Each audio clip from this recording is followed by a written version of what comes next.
Jason Bradley DeFord, better known to the world as Jelly Roll, the Grammy-nominated rapper and country rock fusion artist whose gravelly timbre and unflinching lyrics have carved a niche in the hearts of millions, faced an unimaginable crossroads during the final leg of his debut Australia and New Zealand tour.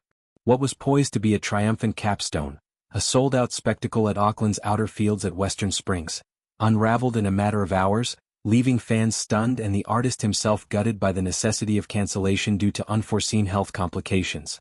This moment, raw and unfiltered, peeled back the layers of stardom to reveal the vulnerabilities that underpin a life on the road, reminding us that even the most resilient performers are human, bound by the frailties of body and spirit. The build-up to the Auckland show had been electric. Jelly Roll's Down Under 2025 tour marked his inaugural foray into these territories, a bold expansion from his American heartland roots to the sun-soaked arenas of the Southern Hemisphere. Kicking off with back-to-back bangers at Melbourne's Rod Laver Arena, where the crowd's fervor turned the venue into a sweat-drenched revival tent, the tour quickly gained momentum. Sydney's Kudos Bank Arena followed, a sold-out night where Jelly Roll's set, blending gritty rap confessions with twangy country hooks, had fans moshing and two-stepping in equal measure. The energy carried to Adelaide's AEC Theatre, an intimate pivot that allowed for acoustic deep dives into tracks like Son of a Sinner, his haunting autobiographical ballad that chronicles redemption from a life of incarceration and addiction. Not stopping there, Jelly Roll headlined the inaugural Strummingbird Festival on Queensland's Sunshine Coast, a sun-kissed event that fused folk, rock and hip-hop under palm-fringed skies. His performance there, amid local openers strumming ukuleles and fire dancers weaving flames, felt like a cultural crossroads, with Jelly Roll bridging worlds through songs of shared struggle. Subsequent stops in Newcastle and Perth amplified the tour's lore, Newcastle's waterfront vibe inspiring a spontaneous a cappella rendition of Save Me, his plea for sobriety that resonates with those battling demons, while Perth's vast Echo Beach venue saw him collaborate with indigenous artists, layering didgeridoo drones over his beats for a transcendent close. Through it all, Jelly Roll's persona shone, the tattooed titan with a teddy bear's soul, whose larger-than-life frame belies a lyricist's precision.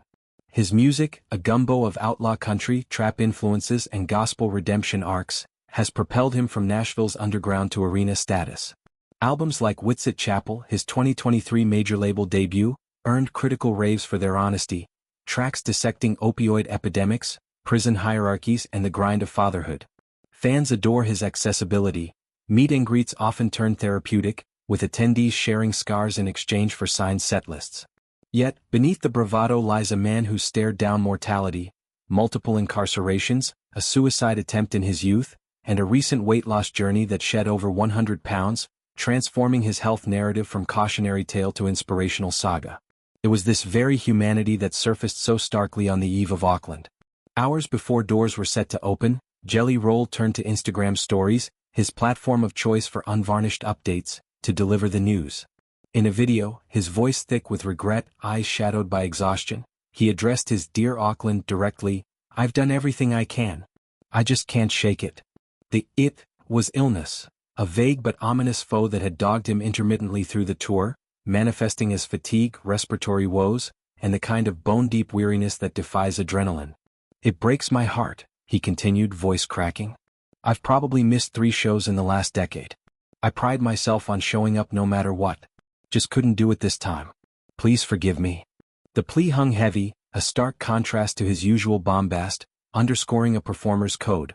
The stage is sacred, abandonment a last resort. Live Nation, the tour's promoter, corroborated swiftly with a formal statement, regretting the cancellation at Western Springs due to illness, urging ticket holders to hold for rescheduling details. But the logistics couldn't soften the blow. Many fans, hailing from remote corners of New Zealand and even Australia, arrived at the venue only to encounter barriers and bewildered staff. Social media erupted with frustration, posts of families in Jelly Roll tees, kids clutching posters, all dashed by the abrupt end. "Traveled 12 hours for this?" one vented, while others rallied in solidarity. "Health first, Jelly, get well, King."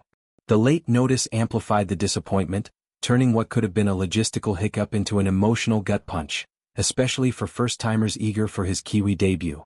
For Jelly Roll, the cancellation was a personal reckoning. Touring Down Under had been a bucket list dream, envisioned as a victory lap after Whitsett Chapel's platinum success and Grammy nods for Best Country Album.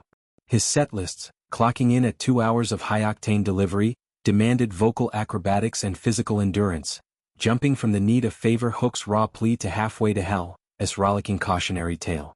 Health scares aren't new, he's candid about sleep apnea, past drug tolls, and the mental toll of constant motion. Post-announcement he followed up with wellness check-ins, vowing therapy and rest, even teasing a docuseries on his journey. It's this transparency that cements his bond with fans, turning setbacks into teachable moments, like how The Bowery unpacks relapse without romanticizing it. The tour's earlier triumphs offered solace. Melbourne's doubleheader saw him bring out wife Bunny XO for a duet on Faith in the Night, their chemistry a fan-favorite highlight. Sydney's sellout featured a surprise drop-in from Keith Urban, trading verses on redemption anthems. Adelaide's theater intimacy allowed for storytelling interludes, Jelly Roll recounting his first parole hearing, mic dropping with I Turned Felon into Family Man. Strummingbird's festival slot was pure alchemy, his set closing with a communal sing-along to She, a nod to maternal strength that had the crowd weeping under starry skies.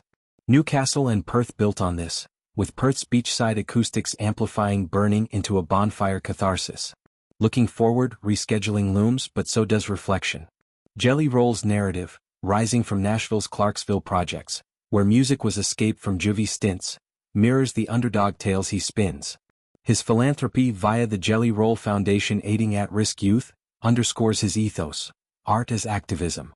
Collaborations with Lainey Wilson and Elle King have broadened his lane, while solo ventures like his spoken-word poetry book hint at depths untapped. Auckland's Cancellation, though heartbreaking, humanizes the hustle. Fans, in their disappointment, echoed forgiveness.